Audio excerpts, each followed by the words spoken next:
Bismillahirrahmanirrahim. Assalamualaikum warahmatullahi wabarakatuh. Alhamdulillah, Allahumma salli ala sayyidina Muhammad wa ala ali sayyidina Muhammad. Allahumma allimna ma yanfa'una. Ya Allah, ajarkan kami ilmu yang bermanfaat. Wanfa'na bima 'allamtana. Ilmu yang kami sudah tahu buat dia berguna untuk kami, bukan malah menjadi azab bagi kami. Allahumma aftah qulubana, bukakan pintu hati kami.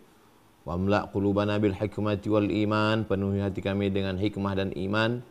Allahumma ja'alna minar rasyidin, jadikan kami orang yang berhati lurus, berfikir lurus, berkata lurus, beramal lurus. Wa ja'alna minal mukhlasin, jadikan kami orang-orang yang ikhlas. Amin ya rabbal alamin. Bang Alvin Firdaus beserta seluruh tim yang ada di Pontianak, tim yang ada di Riau, Bapak Ibu Abang Kakak Adik Sahabat Hijrah bersama Ustadz Abdul Somad yang dimuliakan Allah Subhanahu wa taala. Amin ya rabbal alamin. Pembahasan kita malam ini hadis dari Imam At-Tabrani. Imam At-Tabrani punya 3 kitab hadis besar, Al-Mu'jam Al-Kabir, Al-Mu'jam Al-Awsat, Al-Mu'jam As-Saghir. Hadis ini diambil dari kitab Al-Mu'jam Al-Kabir. Hadisnya hadis sahih. Ma min dzambin, tidak ada dosa, ajdaru an yu'ajjalallahu ta'ala li sahibihil uqubata. Tidak ada dosa yang lebih layak untuk dijatuhkan hukumannya, disegerakan di dunia. Dosa yang disegerakan hukumannya di dunia. Jadi dosa ini ada hukumannya nanti di akhirat, ada yang hukumannya disegerakan di dunia. Hukuman itu terbagi pada 2. Yang pertama hukuman ketika kita masih ada di dunia ini, masih hidup. Dan ada hukuman itu nanti begitu kita sudah mati, baru nanti di akhirat. Nah, dosa-dosa ini disegerakan di dunia. Ma'ama yaddakhiruhu lahu fil akhirah. Dan di akhirat nanti sudah disiapkan Allah. Jadi bukan berarti kalau sudah di dunia dapat, di akhirat nanti sudah lepas, enggak. Ma yaddakhiruhu lahu, disimpan Allah, disiapkan untuk dia nanti di akhirat ada lagi. Jadi yang di dunia ini baru dapat muqaddimahnya aja. Nanti kelanjutannya di akhirat dapat azab lagi. Apa saja azab itu? Dalam hadis ini cabangnya 3. Ini batang kayu, namanya batang azab. Cabangnya ada 3, tapi 3 ini punya ranting-ranting. Nah, ini akan kita jelaskan. Yang pertama azabnya, yang pertama perbuatannya adalah qati'atur rahim. Qati'atur rahim, memutus tali silaturahim. Qati'atur rahim, memutus tali silaturahim. Ranting dari yang pertama ini adalah anak kepada ibu. Setiap hari kita mendapatkan potongan berita, entah dari Instagram, entah dari TikTok. Seorang ibu dibawa anaknya belanja ke pasar. Selesai belanja, anaknya hilang. Seorang ibu ditinggalkan di minimarket, anaknya hilang.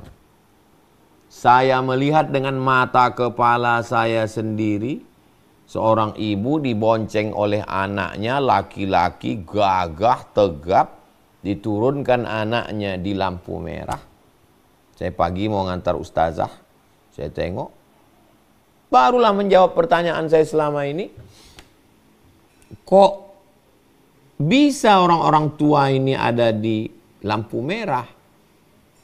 Kapan mereka bisa jalan kaki kemari? Jam 7 sudah ada standby. Rupanya diantar. Nah, ini azabnya.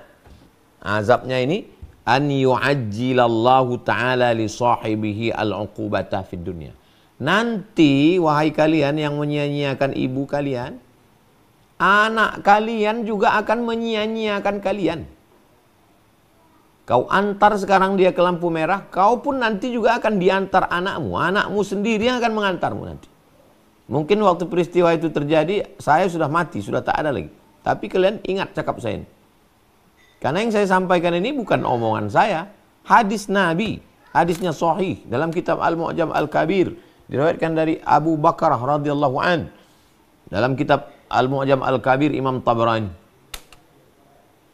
Jadi orang yang menyampai hati begini, putus silaturahim begini, menyiksa orang tua begini, yang mengantarkan ke panti jompo. Oh, nggak bisa Pak Ustadz, rumah saya sempit. Rumah kau sempit, kenapa muat untuk istrimu? Kenapa muat untuk anakmu? Kenapa muat untuk iparmu? Kenapa muat untuk mertuamu? Kenapa untuk emakmu tak muat? Nah, nanti sampai masanya kau akan tua juga. Dan kau akan jadi mertua, dan kau akan jadi orang tua. Kau akan merasakan juga azabnya itu. Bukan kata saya. Yu'ajjilallahu ta'ala li sahibihi al-uqubata fid dunya. Cabang yang pertama adalah kepada ibu. Ibu dulu. Kenapa ibu dulu? Karena ibu mendapatkan 3 baru ayah. Yang kedua kepada ayah. Orang yang membiarkan orang tuanya, entah karena sebab tak tahu kita entah apa sebabnya, lalu kemudian dia pun juga akan merasakan azabnya. Na'udzubillah. Saya punya anak laki-laki. Anak laki-laki kita, tanggung jawab kita di hadapan Allah Subhanahu wa taala. Jadi yang kita pikirkan ini adalah diri kita akan datang. Adapun mereka yang lalu-lalu itu udah lewat itu sudah. Yang kita pikirkan ini adalah bagaimana kita nanti menjalani hari-hari kita yang sekarang muda, gagah perkasa, lama-lama akan tua. Dan setelah itu kita pun akan duduk sendiri. Bisa jadi bini kita mati duluan. Bisa jadi kita nanti entah sama siapa di rumah. Maka hati-hati. Bagi yang sudah melakukan, tak ada jalan lain kecuali bertaubat, memperbaiki diri. Yang ketiga, ayah, ibu, ayah, saudara. Saudara kandung. Aqrabin namanya, kerabat. Karena lil walidaini, kedua orang tua, wal aqrabin, dan kerabat. Orang tua dan kerabat. Kakak laki-laki, kami di Sumatera menyebut abang. Adik laki-laki, kakak perempuan, adik perempuan. Tidak ditolong, dibiarkan, disia-siakan. Saya pun susah juga Pak Ustadz, gak bisa menolong. Oke, tak bisa kita tolong. Tidak bisa menolong dengan harta, dengan cakap. Idkhalus surur, menyenangkan hatinya, membahagiakan hati. Tidak semua orang ini kita tolong pakai duit. Kita pun bukan orang mampu, bukan orang kaya. Saya banyak orang jumpa sama saya. Sebetulnya saya paham, dia ada duit dia. Cuman dia punya masalah hidup. Dia cuman mau cerita. Tak ada kawan dia bercerita.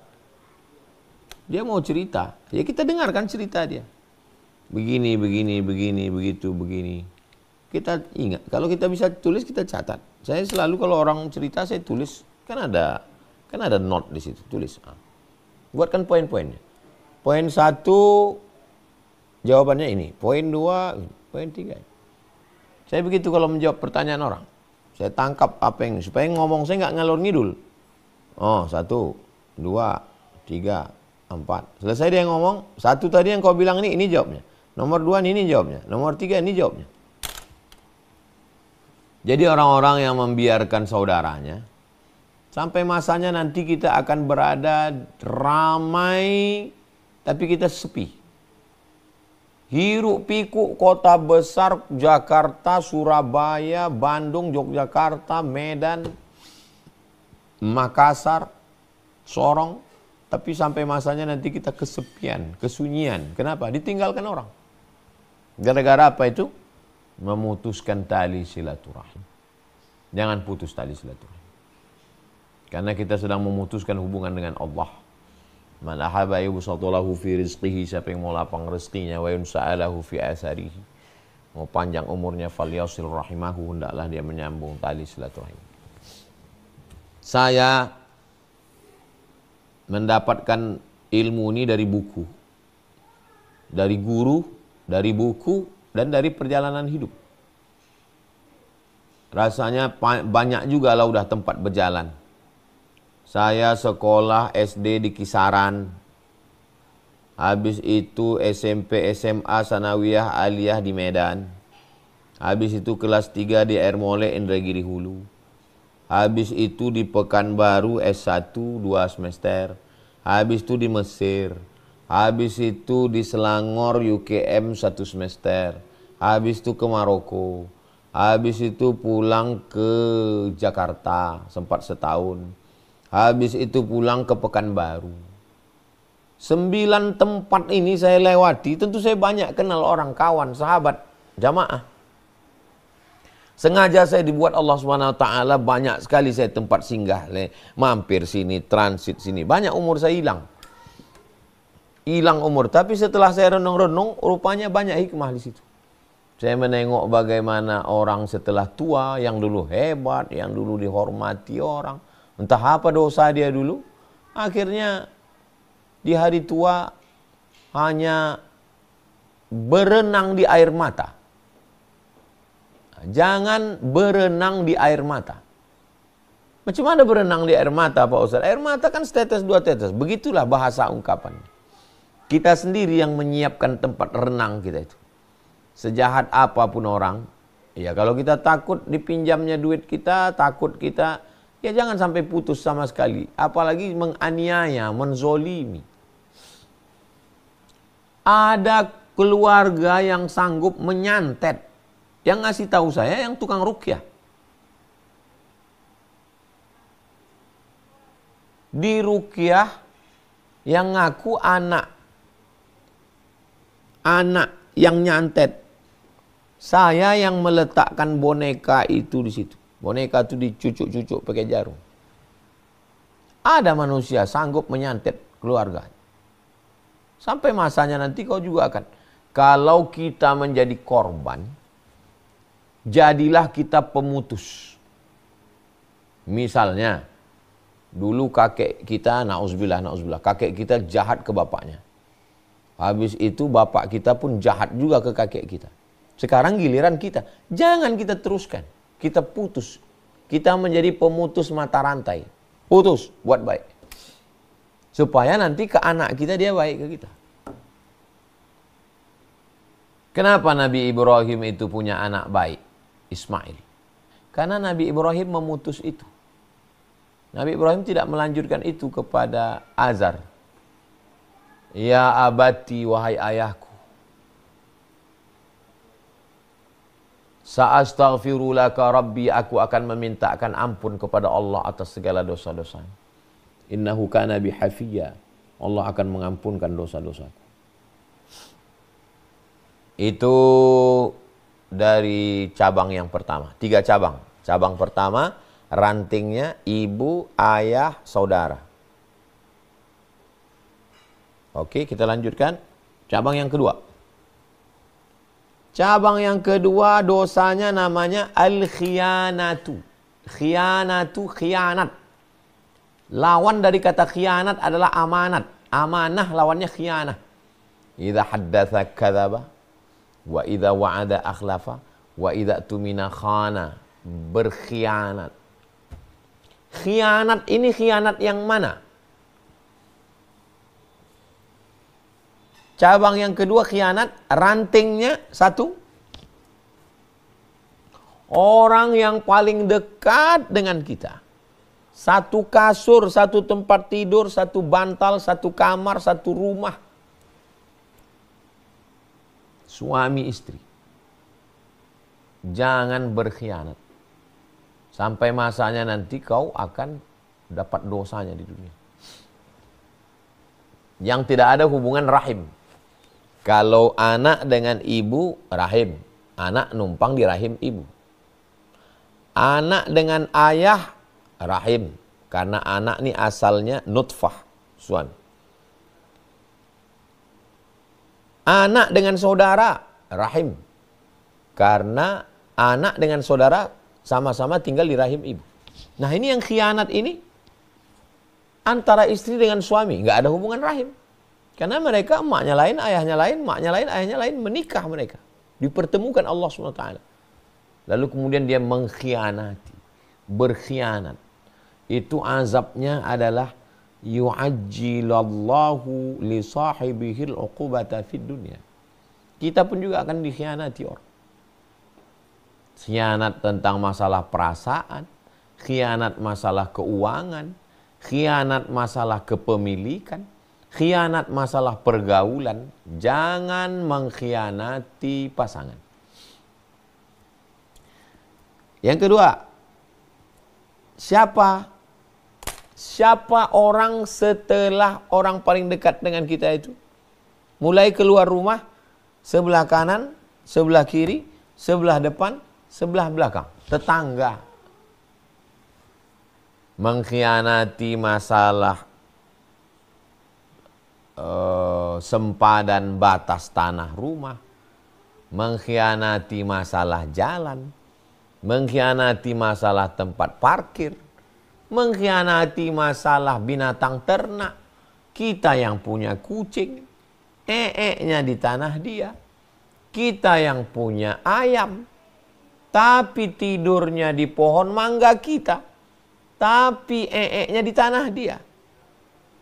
Ini ayam kau, iya tapi dia tidurnya di atas.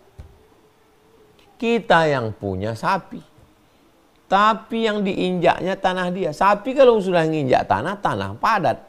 Kalau tanah padat, menggemburkan tanah itu bukan senang. Saya diundang orang ceramah ke satu desa. Saya kalau ceramah itu saya tanya, apa yang cocok untuk di sini? Apakah narkoba? Apakah tentang kejahatan remaja?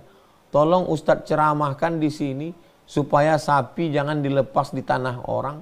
Karena kalau sapinya nginjak tanah kami, tanahnya jadi padat, kami nggak bisa tanam jagung, nggak bisa tanam tembakau, nggak bisa tanam padi. Berkhianat. Berkhianat kepada orang. Sekarang pengkhianatan ini kan sudah jadi konsumsi publik. Dipoto, di-share. Jalan trotoar ditutup jadi taman, ditutup jadi parkir. Itu berkhianat itu. Orang yang amanah itu milik orang lain.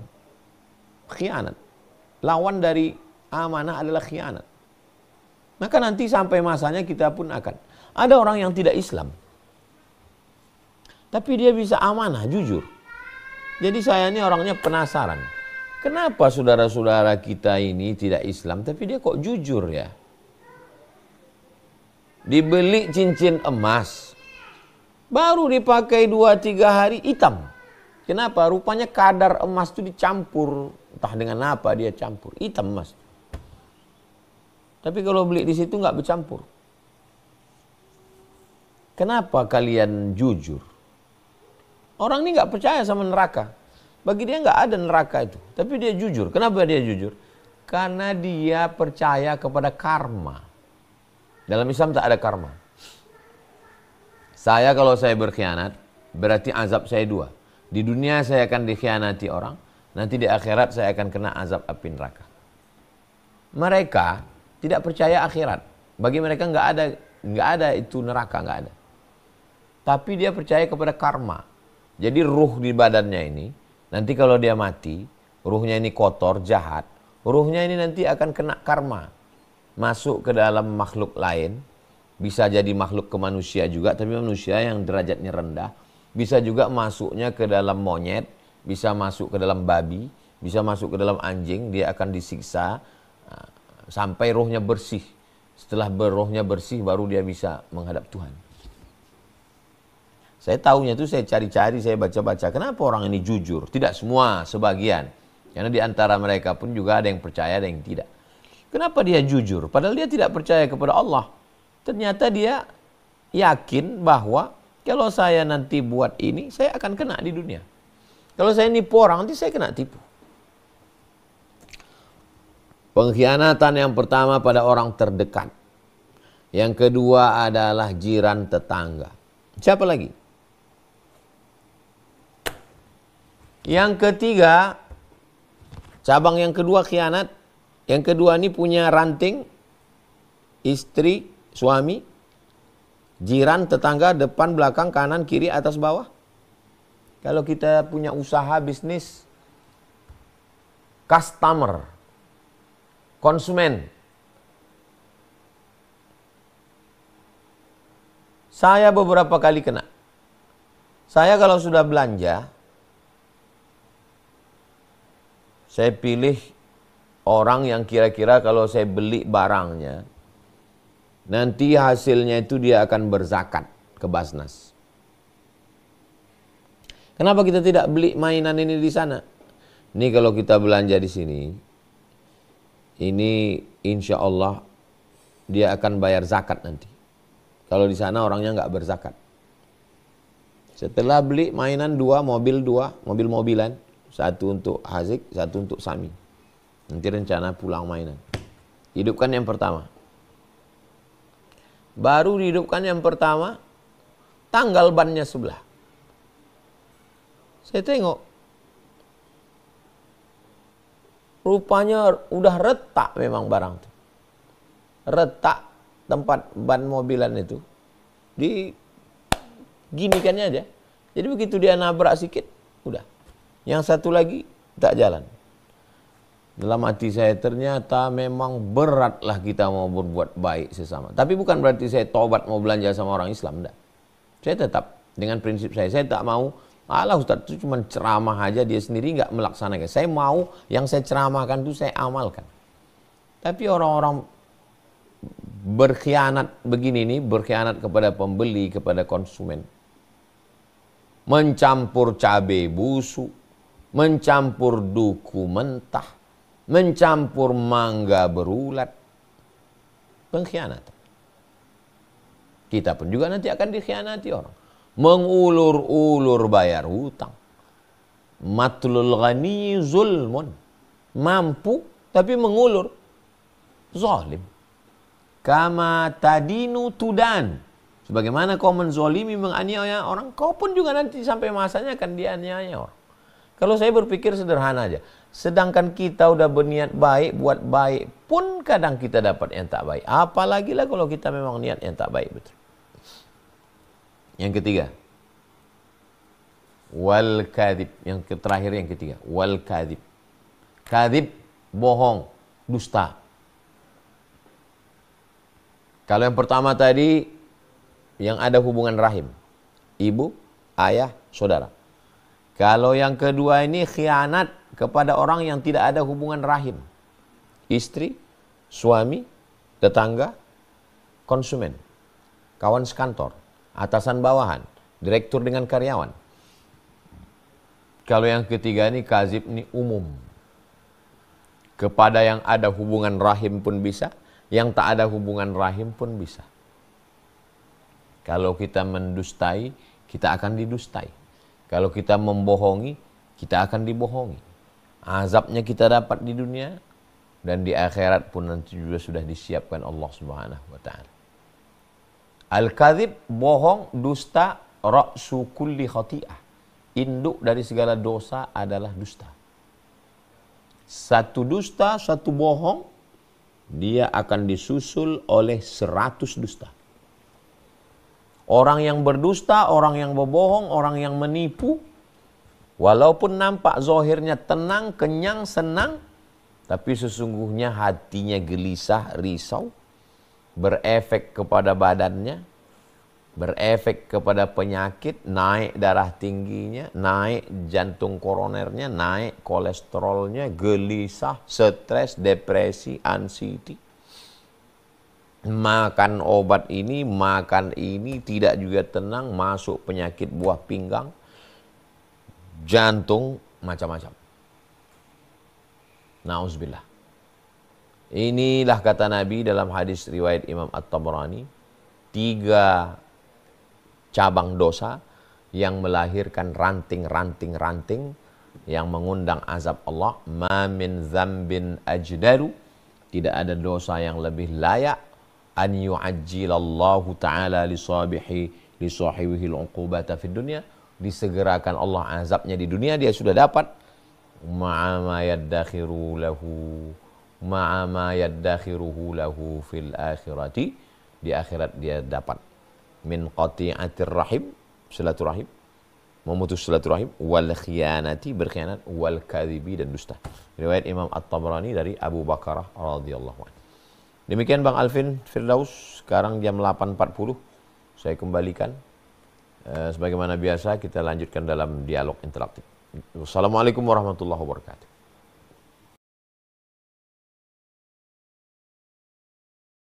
Waalaikumsalam warahmatullahi wabarakatuh. Masya Allah. Tabarakallah. Ada tiga dosa Bapak Ibu yang Allah segerakan hukumannya di dunia. Dan di akhirat juga kita akan dapat hukuman juga gitu ya. Ada tiga. Yang pertama adalah qati'atur rahim, memutus tali silaturahmi. Tadi ada tiga cabang disampaikan oleh guru kita. Memutuskan silaturahmi kepada ibu, memutuskan silaturahmi kepada ayah, dan memutuskan silaturahmi dengan kerabat.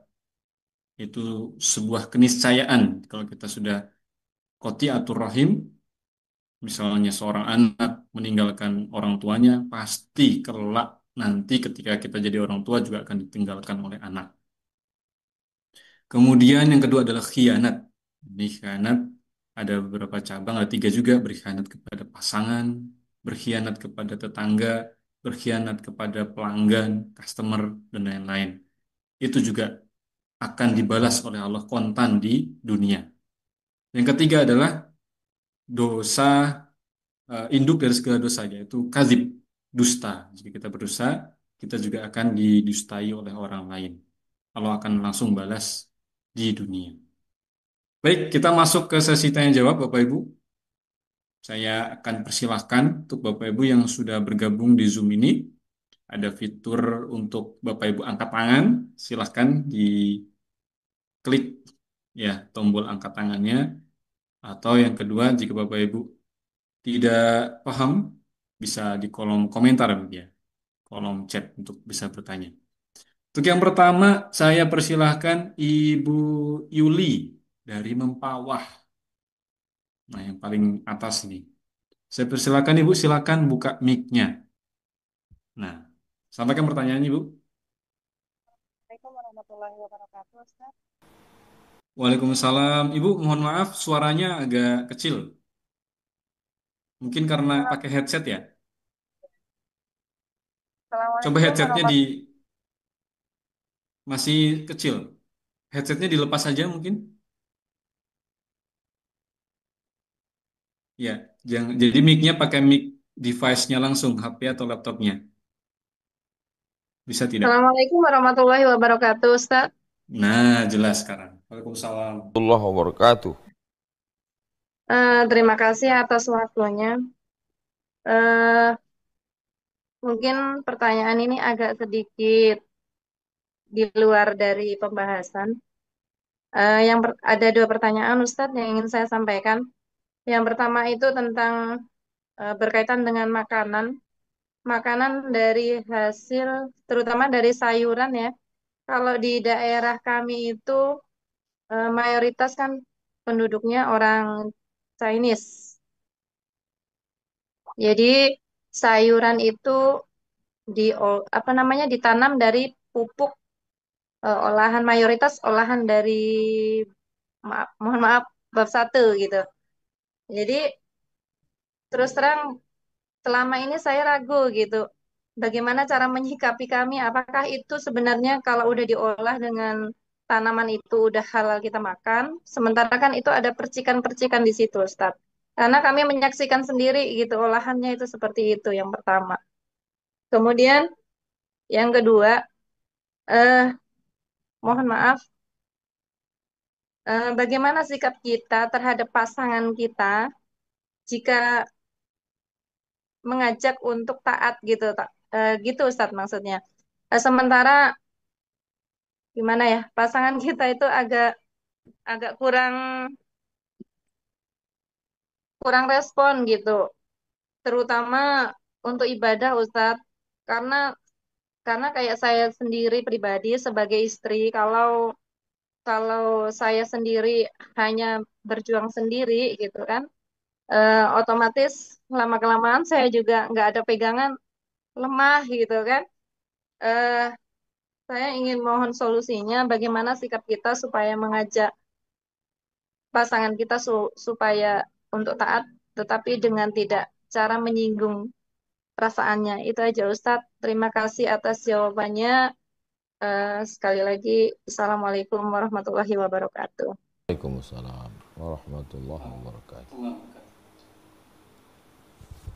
Tentang sayuran, wortel, kentang, kubis yang dipakai pupuk tai babi, maka memakannya itu halal karena dia sudah bercampur dengan tanah, berproses dari bercampur dengan tanah dengan pupuk, mengalami berbagai proses, akhirnya jadi sayur, jadi wortel, jadi kentang, jadi brokoli dan lain sebagainya.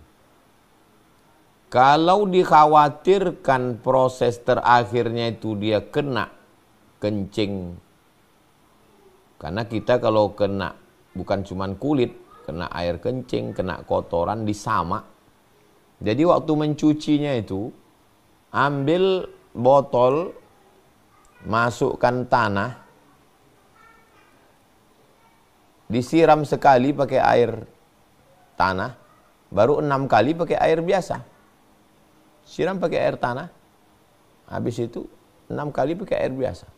Begitu juga kalau kita mengontrak rumah atau beli rumah yang bekas anjing di situ. Siram pakai air tanah, siramkan. Habis itu baru dibilas pakai air biasa. Begitu juga dengan saudara-saudara kita yang kerja di Hong Kong, di Bangkok, di Taiwan, yang kebetulan dia di tempat cuci babi. Tak terelakkan lagi, memang udah itulah kontrak kerja untuk cari nafkah.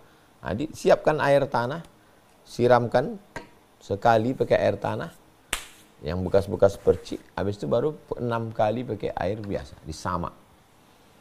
Itu tentang sayur-sayuran. Kemudian tentang pasangan, jangan berpikir bahwa menasehati pasangan ini kita duduk lalu kita ceramahi dia. Jadi bagaimana supaya kalimatnya sampai, substansinya sampai, tapi caranya beda-beda. Dengan kajian keluarga. Jadi kebetulan kita punya koordinator di antara kajian arisan keluarga, ya sampaikan ke dia. Tolong Pak, Bang, Kakak, Adik, kajian kita dengan Ustadz Fulan tentang tanggung jawab suami. Nah, jadi tadi Ustadznya ngomong ceramah tentang tanggung jawab suami. Grup, ada grup keluarga. Tolong sharekan video ini. Kalau kita yang ngirim, kayaknya kelihatan kali.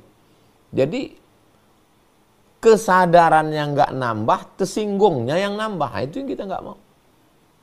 Substansinya nggak dapat, kelainya dapat. Nah, bagaimana dengan orang lain? Ini kayaknya ada potongan ceramah Ustadz Somad ini potong, tapi kamu yang ngirim. Nah, dikirimkan ke grup. Arisan keluarga, grup. Dia lingkungannya, circle-nya itu kan 3. Pertama di rumah, kedua di keluarga, ketiga di tempat kerja. Tempat kerja dia kan punya kawan. Mustahil di situ jahat semua. Kata orang komunitas moge ini jahat. Nakal, mabuk, perempuan, narkoba. Ada juga di situ yang baik-baik. Itu kawan-kawan kita yang touring-touring itu baik-baik. Ini Ustadz memang orang moge tapi bukan anak malam. Ini anak tidur cepat. Jam 9, jam 10 udah pulang tidur di rumah. Enggak minum khamar. Nah, kawan yang baik ini dikontak untuk menyampaikan pesan-pesannya. Melalui keluarga, melalui arisan, melalui komunitas, melalui grup-grup, melalui doa. Doa di waktu malam. Kenapa Allah buat kita susah? Supaya kita punya waktu untuk bermunajat di tengah malam. Supaya kita nangis. Supaya sujud kita lebih lama. Supaya zikir itu lebih terasa. Allah sayang sama kita. Allah mau kita berharap sama Dia. Innallaha idza ahabba 'abdan ibtalahu. Cobalah tengok suami itu waktu tidur malam. Bangun kita malam, habis itu tengoklah dia. Ini makhluk yang terdiri dari tulang, kuku, bulu, darah, daging. Kalau Allah mau tarik nyawanya dalam satu hembusan napasnya itu waktu dia tidur, mati dia malam itu. Kalau Allah mau. Memang kalau menengok dia lagi gagah lagi itu, memang hebat dia. Coba tengok dia tidur di tengah malam, coba tengok. Ini suamiku ini yang katanya gagah, yang katanya hebat, yang katanya congkak, yang katanya sombong ini. Dia hanyalah terdiri dari tulang, kuku, darah, daging, bulu yang tergeletak. Kalau Allah mau sentapkan nyawanya, mati dia. Kenapa kenapa Allah buat dia masih hidup? Kenapa dia masih mendampingi? Ya Allah masih sayang. Allah masih kasih dia kesempatan supaya dia bertaubat. Tapi jalurnya bukan dari ceramah Ustadz Somad. Jalurnya dari lisan seorang istri yang solihah. Dari usaha, dari ikhtiar doa tengah malam. Yahdiyakallahu bika rajulan wahidan. Satu orang dapat hidayah. Karena usahamu khairum min humurin na'am. Lebih baik daripada kau memiliki seekor unta yang merah. Khairum minad dunya wa ma fiha. Lebih baik daripada dunia dan seisinya. Jangan pernah bosan. Bagi suami ke istri yang belum hijrah, yang belum taubat, yang belum mau pakai jilbab, istri ke suami yang belum mau berhenti pakai narkoba, yang masih selingkuh, yang masih nakal, yang masih jahat. Ikhtiar, usaha, doa. Demikian Bang Alvin. Baik, terima kasih jawabannya Ustadz. Mudah-mudahan menjawab Ibu Yuli dari Mempawah. Oh, dekat nih, dekat Pontianak. Terima kasih, Jajan. Ustaz. Sama-sama, Ibu. Kita lanjut penanya berikutnya. Eh, dari kolom komentar saya izin bacakan Ustadz ya. Jadi kalau kita sudah terlanjur melakukan 3 dosa tersebut, bagaimana caranya agar Allah menghapus dosa kita Ustadz?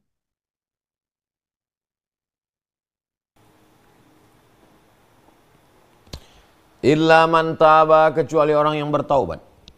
Wa amana, beriman dengan baik. Wa amila amalan salihah, mengiringi perbuatan jelek buruknya itu dengan amal soleh.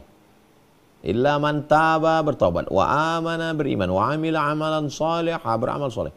Ulaika, mereka orang-orang yang seperti ini, yubaddilullahu sayyiatihim, diganti Allah hasanat.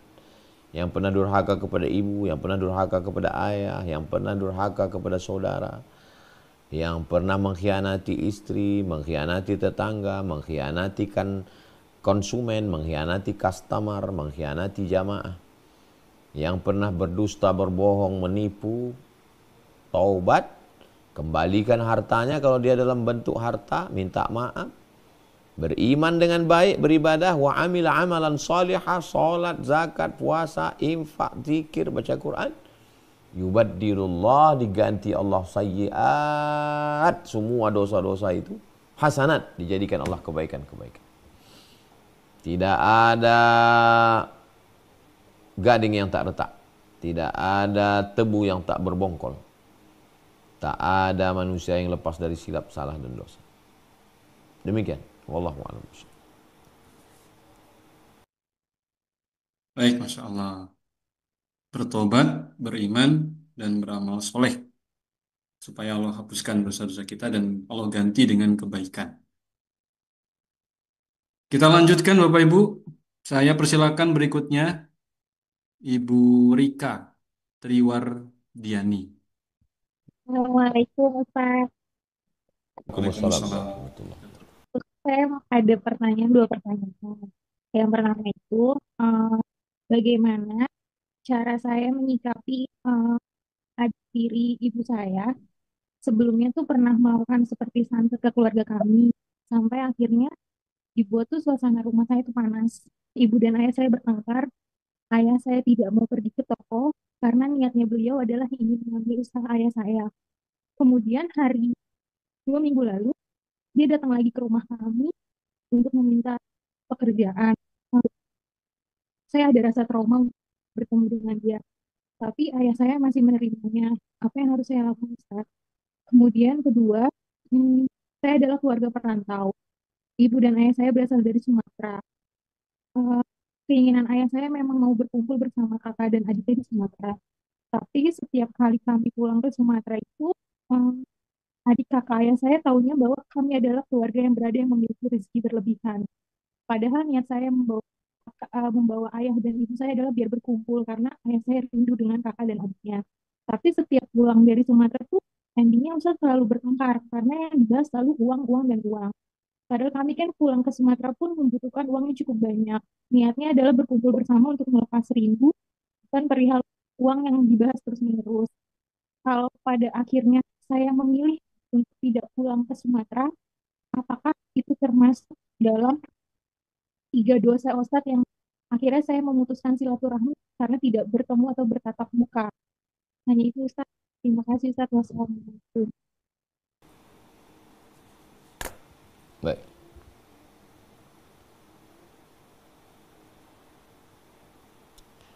Permasalahan itu secara umum ada dua.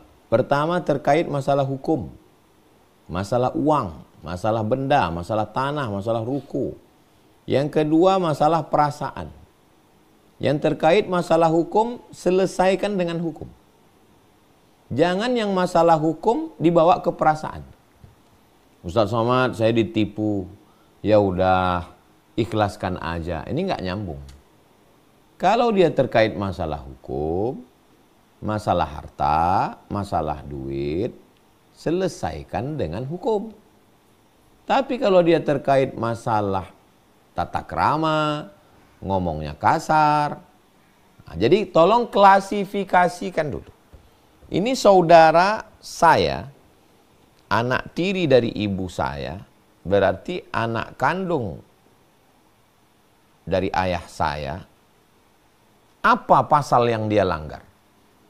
Kalau dia terkait masalah penipuan, masalah uang, masalah motor, masalah duit, lapor ke polisi. Penjara kan dia. Karena hukum itu tujuannya untuk memberikan efek jera. Ada orang yang tidak mempan pakai nasihat. Tapi kalau terkait masalah sopan santun, tata krama, budi bahasa, datang ke rumah pakai celana pendek, masuk sepatu, masuk ke kamar nggak pakai assalamualaikum, itu diselesaikan dengan cara musyawarah, duduk bersama, wa amruhum syura bainahum, kasih tahu.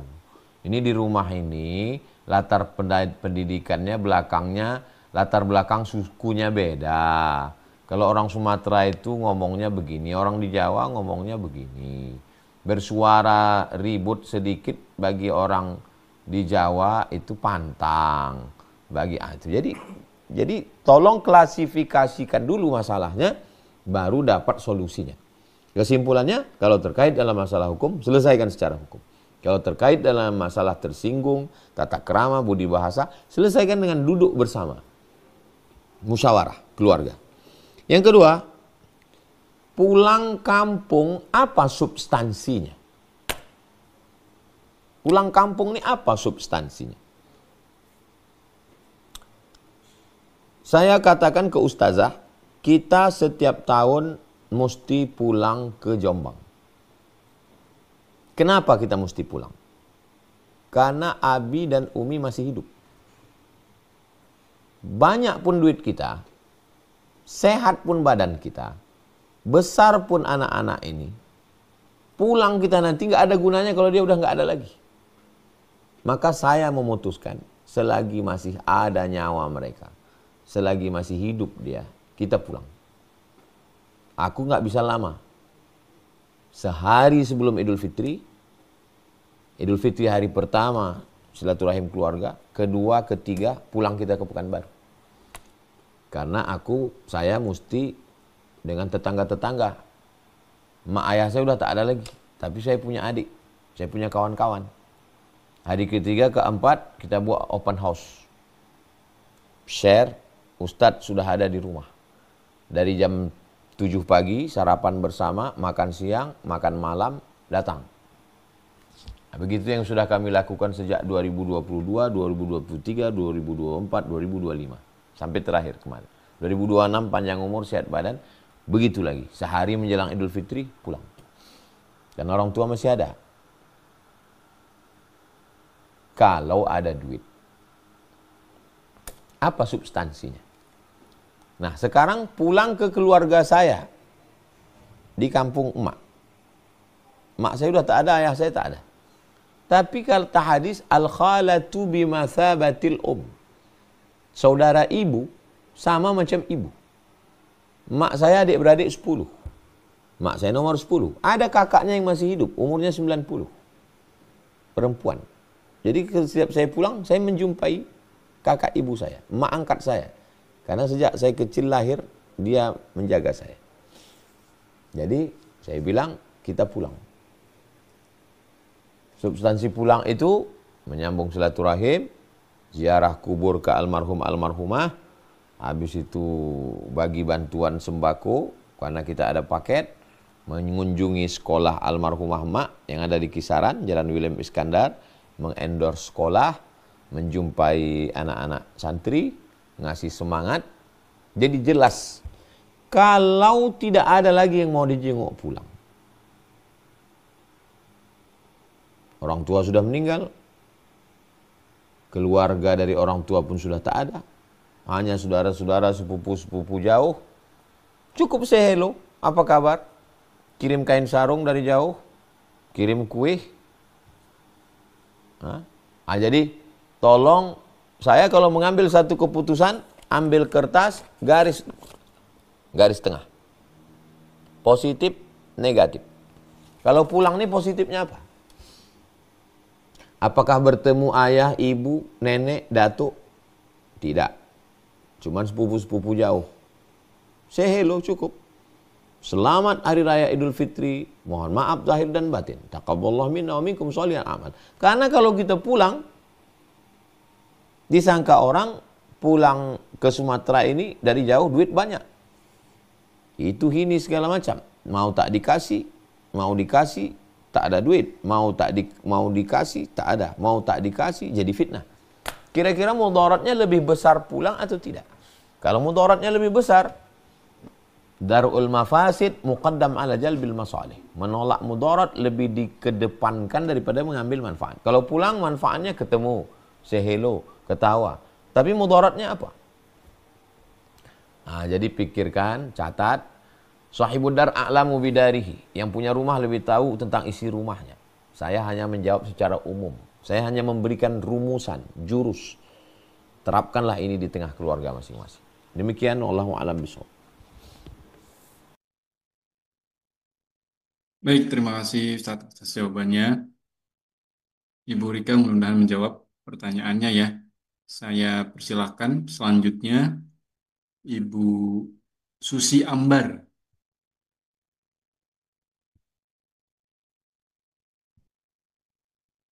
Ya, terima kasih. Silakan Ibu. Iya, ya, terima kasih. Assalamualaikum warahmatullahi wabarakatuh. Waalaikumsalam Waalaikumsalam. warahmatullahi wabarakatuh. Terima kasih Ustadz telah diberi kesempatan untuk bertanya. Begini Ustadz, eh, saya punya masalah dengan ibu kandung. Eh, eh, saya dari kecil memang tidak dirawat oleh ibu kandung. Saya dirawat oleh Pak D, kadang nenek, ganti-gantian sampai akhirnya saya umur 14 tahun mencari ayah saya. Jadi ayah eh, ibu dan ayah saya ini tidak menjadi satu. Saya kurang tahu dulu alasannya kenapa. Kemudian eh, ketika saya umur 14 tahun ini saya mencoba mencari ayah saya dan ketemu. Ternyata sudah menikah lagi. Alhamdulillahnya ibu tiri saya ini orangnya baik hingga merawat saya sampai menyekolahkan saya, menguliahkan saya, bahkan menikahkan saya. Nah, yang menjadi pertanyaan, eh, beberapa tahun terakhir ini, ibu saya ini, ibu saya ini kan, ibu kandung ini jauh dari saya, dari kecil nggak satu rumah. Ibu saya pulang beberapa tahun ini. Nah, ternyata kami itu sulit untuk komunikasi dengan hangat, dengan harmonis. Jadi setiap kita bicara itu nggak pernah, kalau bahasa Jawanya kurang bisa gaduk, nggak bisa klik gitu. Jadi setiap bicara ngelantur kemana-mana, nyambung kemana-mana. Oh ya, ibu saya ini tidak sholat Ustadz. Ketika saya ingatkan untuk sholat, ada saja alasannya. Sampai kemana-mana, sampai kadang nyinyir sama orang sholat gitu. Sholat jengkang-jengking bahasa Jawanya. Eh, Juga nggak baik gitu katanya.